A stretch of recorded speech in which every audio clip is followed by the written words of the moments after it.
एक समय की बात है, कपिलवस्तु नामक शानदार नगर में एक बुद्धिमान और दयालु राजा शुद्धोधन राज्य करते थे। उनका न्यायप्रिय और उदार राजा बनाए रखने का फल था कि उनकी प्रजा उन्हें समर्थन देती थी। राज्य उनके शासन में फलता फूलता था, लेकिन राजमहल में एक अजीब सा खालीपन महसूस हो रहा था। राजा और रानी शुद्धोधन और महामाया एक संतान की तमन्ना रखते थे। उनकी प्रार्थनाएं उत्तर मिली जब महामाया ने एक सप्तरंगी हाथी को अपने गर्भ में प्रवेश करते हुए एक स्वप्न देखा। इस शुभ सप्तरंगी हाथी के स्वप्न ने राज्य को एक विशेष बच्चे के आगमन की उम्मीद से भर दिया। महीने बीते और रानी ने एक उज्जवल सन्यासी सुत पैदा किया, जिसे वे सिद्धार्थ कहे। इस नवजात के चारों ओर एक दैवीय माहौल था और राज्य अपने भविष्य के राजा के आगमन में खुशी महसूस कर रहा था। जब सिद्धार्थ बड़े हुए तो उसकी अद्वितीय गुणधर्में स्पष्ट हो गईं। वह जीवन के हर पहलुओं में उत्कृष्ट था, चाहे वह शिक्षा, खेल या आध्यात्मिक पुरुषा हो।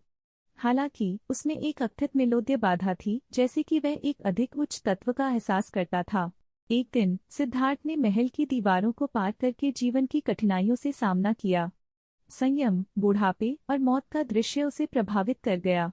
प्रिंस ने धार्मिक यात्रा पर निकलने का निश्चय किया। उच्चतम सत्य और मानव स्थिति की गहरी समझ की तलाश में राजा जीवन का संयम छोड़ते हुए अपनी शीर्षक, धन और सुख सामग्रियां छोड़कर एक आध्यात्मिक यात्रा पर निकले।